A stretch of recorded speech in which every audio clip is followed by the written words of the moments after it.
विषय पर लेकर के रखी गई है। जी, आप सभी हमारे महेंद्रगढ़ के पत्रकार साथी, इलेक्ट्रिक और प्रिंट मीडिया के सहयोगी और सभी यूट्यूबर के सहयोगियों का इस प्रेस वार्ता में हार्दिक स्वागत है, धन्यवाद करते हैं। जैसे कि आज मैं राकेश तंवर, राष्ट्रवादी जनलोक पार्टी प्रदेश अध्यक्ष और हमारे सहयोगी गठबंधन के इंडियन नेशनल लोकदल पार्टी के प्रदेश कार्यकारिणी सदस्य दिनेश सिंह शेखावत संयुक्त रूप से एक प्रेस कॉन्फ्रेंस आज कर रहे हैं, जिसका विषय रहेगा कि हरियाणा के ताज़ा राजनीतिक घटनाक्रम पे हम चर्चा करने जा रहे हैं कि हरियाणा के 10 लोकसभा सीटें जो कि भारतीय जनता पार्टी ने घोषित कर दी हैं, उनमें एक भी सीट पे राजपूत प्रत्याशी को मौका नहीं दिया गया। ऐसा पहली बार नहीं, पिछले 75 वर्षों से हरियाणा की 10 लोकसभा सीटों पे भारतीय जनता पार्टी या कांग्रेस किसी भी पार्टी ने मौका नहीं दिया है, जबकि राजपूत समाज समय समय पर दोनों पार्टियों को 90 से 95% वोट करता आया है।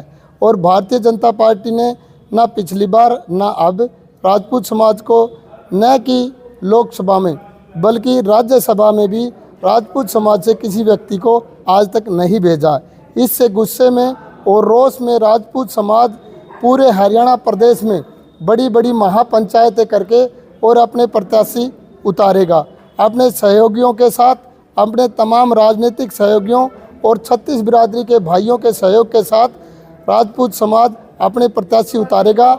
इसी कड़ी में 31 मार्च को कुलाना झज्जर में रोहतक लोकसभा का प्रत्याशी कुलाना में महापंचायत करके 36 बिरादरी के भाइयों से सहयोग लेके और अपने राजनीतिक दलों से सहयोग लेके अपना प्रत्याशी चुनेगा। आपकी पार्टी का इनेलो का गठबंधन है जी, तो कितनी सीटों पर आपका समझौता है? अभी टिकटों को लेके हमारा बंटवारा नहीं हुआ, लेकिन हम मांग करते हैं राष्ट्रवादी जनलोक पार्टी 5 सीटों पे चुनाव लड़ेगी। जैसा कि अभी हम बता रहे, 31 मार्च को कुलाना में रोहतक लोकसभा की सीट को लेके एक महापंचायत होने जा रही है, जिसमें महापंचायत करके अपना प्रत्याशी चुनेंगे और सहयोगी गठबंधन दल से और सहयोगी 36 बिरादरी के भाइयों से समर्थन मांगेंगे। उसके बाद फरीदाबाद लोकसभा की महापंचायत फरीदाबाद में होगी, उसके बाद हिसार लोकसभा और उसके बाद महेंद्रगढ़ भिवानी लोकसभा की प्रत्याशी चुने जाएंगे। लगभग 10 मार्च तक हम अपने सभी प्रत्याशी चुन लेंगे। जिस तरह से आपने आरोप लगाया कि भाजपा और कांग्रेस ने आज तक राजपूत समाज को टिकट नहीं दी, तो आपका गठबंधन कितनी सीटों पर राजपूत समाज को टिकट दे रहा है? अभी राजपूत समाज के तमाम संगठन, जिनमें राजपूत सभा, अखिल भारतीय क्षत्रिय महासभा और हरियाणा प्रदेश राजपूत प्रतिनिधि सभा के साथ साथ करणी सेना के सभी अलग अलग संगठनों के दल हैं, उन सभी का, और महाराणा प्रताप युवा सेना संगठन, तमाम राजपूत समाज के सभी संगठनों ने राष्ट्रवादी जनलोक पार्टी को समर्थन देने का ऐलान किया है। जैसे कि 31 तारीख को आपको दिखाई देगा और धीरे धीरे आगे की कड़ी में सभी राजपूत समाज के सभी संगठन राष्ट्रवादी जनलोक पार्टी को खुला समर्थन करेंगे और लगभग 5 सीटों पे अपने लोकसभा प्रत्याशी चुनाव लड़ाएंगे। राजपूत समाज के प्रतिनिधित्व करेंगे? हाँ, राजपूत समाज के सहयोग से और 36 बिरादरी के सहयोग से। मुख्यतः 5 कैंडिडेट है वो राजपूत होंगे या अलग होंगे? देखो, मुख्यतः राजपूत समाज से ही होंगे और जैसे हमारे रिजर्व सिरसा और अम्बाड़ा से हैं, तो इंडियन नेशनल लोकदल से हमारा गठबंधन है, तो उनमें चर्चा करके हम वहाँ के प्रत्याशी तय करेंगे। आप जैसे कह रही थी आप किसी भी राजपूत को टिकट नहीं दी, तो अभी तो कांग्रेस ने तो भाई नाम अभी अनाउंस कुछ किए नहीं है, तो उन्हें क्या करें? देखो, संभावना है, क्योंकि कांग्रेस ने पिछले 75 वर्षों में कभी भी राजपूत समाज को टिकट नहीं दी और ना ही राज्यसभा में भेजने का कोई कार्य किया राजपूत समाज के किसी प्रतिनिधि को।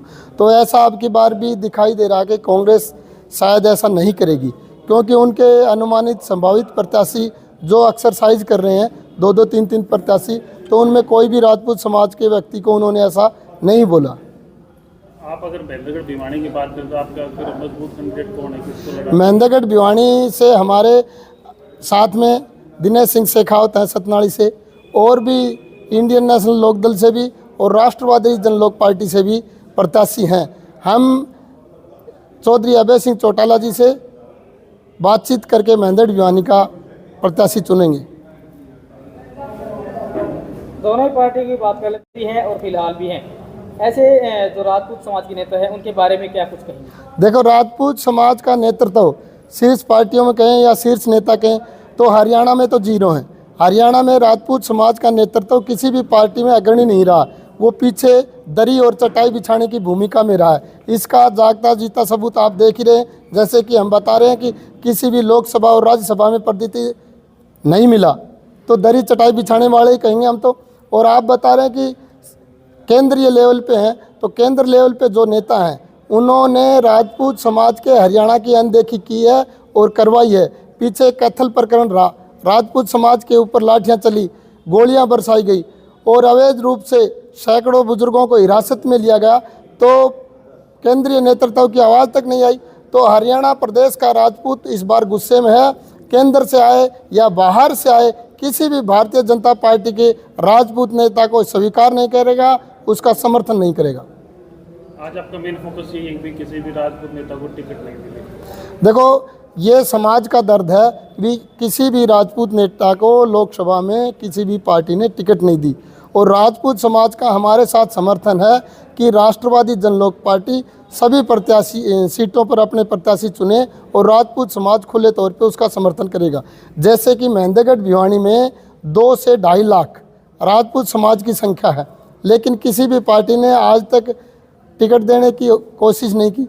ऐसा ही करनाल में 2.25 से 2.5 लाख राजपूत है, करनाल लोकसभा सीट में, वहाँ भी किसी भी राजपूत को आज तक टिकट नहीं दी। फरीदाबाद में भी, फरीदाबाद लोकसभा में 2 से 2.5 लाख राजपूत है, तो फरीदाबाद में भी किसी पार्टी ने राजपूत समाज को नहीं चुना। आज का क्या उद्देश्य था? ये था कि क्या कोई जो कैंडिडेट है उसको टिकट दिलवाना है जो राजपूत समाज से? आज की मीटिंग का उद्देश्य ये है कि राजपूत समाज 5 लोकसभा सीटों पे अपना प्रत्याशी उतारेगा और उस राजपूत समाज ने राष्ट्रवादी जनलोक पार्टी को अपना समर्थन दिया है। ये समर्थन आपको 31 तारीख को कुलाणा में दिखाई देगा, जिसके लिए कल झज्जर में राजपूत समाज के हरियाणा प्रदेश के पदाधिकारी कॉन्फ्रेंस करने जा रहे हैं और वो कॉन्फ्रेंस में ये कहेंगे कि राजपूत समाज का खुले तौर पे राष्ट्रवादी जनलोक पार्टी को समर्थन है। इनेलो के साथ समझौता हो चुका है कि 5 जो कैंडिडेट होंगे वो राजपूत समाज से होंगे? नहीं, इनेलो के साथ ये समझौता नहीं, इनेलो के साथ टिकट बंटवारों का समझौता है।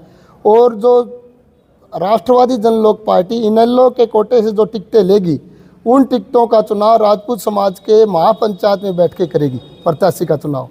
जिस तरह से आपने बीजेपी और कांग्रेस पे आरोप लगाया कि उन्होंने कभी टिकट नहीं दी, तो क्या आप इनेलो से भी मांग करेंगे उनकी जो 5 सीटें हैं उनमें भी राजपूत समाज को? हाँ, इनेलो से भी मांग करेंगे कि राजपूत समाज को भी प्रतिनिधित्व दिया जाए।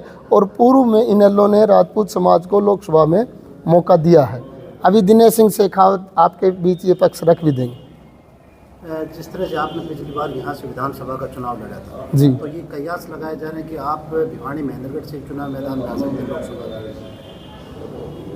अभी 31 मार्च को ये क्लियर हो जाएगा। पहले रोहतक में एक बहुत बड़ी महापंचायत होने जा रही है, तो रोहतक में जो प्रत्याशी हो जाएगा डिक्लेयर, उसके बाद फरीदाबाद का होएगा, उसके बाद महेंद्रगढ़ भिवानी की आपको सूचना देके एक बहुत बड़ी पंचायत महेंद्रगढ़ और भिवानी के बीच कोई जगह चुनेंगे, वहाँ प्रत्याशी समाज के बीच प्रत्याशी की घोषणा होगी। और हम चाहते हैं कि प्रत्याशी भी समाज और पंचायत ही चुने। तो जो 5 सीटें हैं आपको मिली हैं, कौन कौन सीटें हैं? राष्ट्रवादी जनलोक पार्टी मुख्य तौर पे रोहतक, फरीदाबाद, महेंद्रगढ़, भिवानी, हिसार सीटों पे चुनाव लड़ना चाह रही है, जिनमें से 2 रिजर्व हैं। तो रिजर्व कोटे से हम 1 सीट इंडियन नेशनल लोक दल के साथ लड़ना चाहते हैं। उनमें से मुख्यतः अम्बाड़ा है रिजर्वेशन में। जैसे कि सिरसा में इनेलो का संगठन मजबूत है और राष्ट्रवादी जनलोक पार्टी का संगठन अम्बाड़ा में मजबूत है, तो हमने इनेलो से मांग की कि हम रिजर्वेशन में अम्बाड़ा की सीट पे चुनाव लड़ना चाहते हैं। जैसे बीजेपी दावा कर रही है कि हरियाणा में 10 की 10 सीटें जीतेगी, तो आप क्या मानते हैं कि आपके गठबंधन को कितनी सीटें मिलेंगी? हम तो सोचते हैं गठबंधन 5 सीटें जीतेगा और बीजेपी शायद हरियाणा में खाता भी ना खोल पाए। कारण कि बीजेपी ने जिस तरह से राजपूत समाज, किसान का मेरा वर्ग, किसी भी वर्ग को, चाहे व्यापारी हो चाहे मजदूर हो, किसी भी वर्ग को बीजेपी ने बख्शा नहीं। तो फील्ड में जैसे जैसे जाते हैं तो सभी वर्गों के लोग बीजेपी से नाराज़गी व्यक्त कर रहे हैं। अभी बीजेपी ने जल्दबाजी में मुख्यमंत्री बदल के दूसरे मुख्यमंत्री को लगाया। हमारे भाई पिछले 9.5 साल से मनोहर लाल जी ईमानदार का गुणगान कर रहे थे, और 2 महीने बाद बीजेपी नायब सैनी को बदल देगी तो बेचारे नायब सैनी का गुणगान करते करते उसका गुणगान करेंगे। उत्तराखंड में तो बीजेपी ने 3 महीने में 3 मुख्यमंत्री बदले थे, तो ऐसा ना हो कि हरियाणा में अभी 4-5 महीने पड़े हैं तो 4-5 महीने में 2-3 मुख्यमंत्री बदलने पड़ जाएं, क्योंकि मनोहर लाल जी 9.5 साल में ज़्यादा कुछ नहीं कर पाए। उनकी पूर्णतः फेलियर को छुपाने के लिए बीजेपी ने नायब सिंह सैनी को चुना, और पूरा फेलियर का ठीकरा नायब सिंह सैनी पे फोड़ना चाहते हैं कि हार का कारण आप हो, जबकि हार का कारण तो बीजेपी के खुद के कारनामे रहे हैं। संजय सिंह को मंत्री बनाया गया, कितना प्रभाव मानते हैं? संजय सिंह तो प्रचार मंत्री हैं। 9.5 साल से भारतीय जनता पार्टी की सरकार रही। पिछली सरकार में राजपूत विधायक थे, इस सरकार में विधायक हैं, लेकिन भारतीय जनता पार्टी ने किसी को 9.5 साल तक नहीं माना। और अभी चुनाव आ गए तो संजय सिंह जी कोई कार्यभार के मंत्री नहीं है, संजय सिंह जी तो चुनाव प्रचार मंत्री हैं। जैसे कि आप देखेंगे भारतीय जनता पार्टी की बिल्कुल साफ है पॉलिसी, बिल्कुल साफ है कि वो राजपूत विरोधी है। आप एक बात देखिए, मैं आपको बताना चाहता हूँ, निर्दलीय एमएलए का एक ही वोट होता। हमारे नैनपाल रावत फरीदाबाद जिले के पलवल विधानसभा से विधायक हैं, एक ही निर्दलीय ने समर्थन दे रखा बीजेपी को, और एक विधायक हमारे रणजीत चौटाला जी हैं। रणजीत चौटाला जी भी निर्दलीय विधायक हैं, उन्होंने भी बीजेपी को समर्थन दिया। रणजीत चौटाला जी को बीजेपी ने पावरफुल मिनिस्टर बनाया, और नैनपाल रावत को बीजेपी ने झाड़ू पोछो वालों में रखा, आज तक उनको मिनिस्टर नहीं बनाया। तो वो नैनपाल रावत का दोष ये था कि वो राजपूत समाज थे, इसलिए उसको ना तो मंत्री बनाया ना किसी बड़े ओहदे पे रखा, और दोबारा सरकार बनी तो भी नैनपाल रावत को बीजेपी ने मंत्री नहीं बनाया, जबकि रणजीत चौटाला जी को मंत्री के साथ साथ उनके पुत्र को लोकसभा हिसार से टिकट भी दी। तो ये तो स्पष्ट भेद कर रही है बीजेपी कि राजपूत समाज के किसी व्यक्ति को, नेता को, एमएलए को, किसी को भी नहीं बकस रही। क्या जातिगत वोट बैंक के चलते संजय सिंह को अभी मंत्री पद दिया गया? संजय सिंह तो प्रचार मंत्री हैं, जातिगत वोट तो पहले भी यही था, 2009 में भी था, 14 में भी था, 19 में भी, 24 में भी। वोट बैंक की परवाह नहीं करते, लेकिन अब उनको परवाह ये है कि राजपूत समाज भारतीय जनता पार्टी से नाराज है, रोष में है, गुस्से में है। पिछले कार्यकलापों पे आपने देखा होगा, पूरे हरियाणा के जिले स्तर, तहसील और विधानसभा लेवल पे राजपूत समाज में बीजेपी, आरएसएस, मनोहर लाल और मोदी का पुतला जलाया और विरोध किया। वही विरोध अब देखने को लोकसभा में मिलेगा। इस विरोध को दबाने के लिए, इससे डरते हुए बीजेपी ने संजय सिंह जी को मंत्री नहीं, प्रचार मंत्री बनाया। छोड़ के रामनाथ, मैं तो यही कहना चाहूँगा कि अगर इस बार जब लोकसभा का इलेक्शन हो तो राजपूत समाज से भी कोई न कोई लोकसभा में जाए, और इसके लिए हम सारे आने वाले 31 तारीख को कुलाना में सारे इकट्ठे हो रहे हैं, और आने वाले 31 तारीख को एक राजपूत समाज पूरा मिलजुल कर जो भी फैसला लेगा हम उस पर फूल चढ़ाने का काम करेंगे।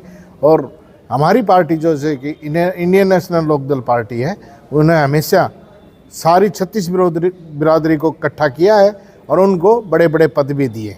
माननीय ताऊ देवीलाल ने अपनी जो सर्वसम्मति से चौधरी देवीलाल जी चुने गए थे, उनके बाद प्रधानमंत्री का पद पर चुने गए थे, और उन्होंने प्रधानमंत्री का पद भी वीपी सिंह जी को देने का काम किया था, और उसके बाद चंद्रशेखर जी को भी प्रधानमंत्री ताऊ देवीलाल जी ने ही बनाया था।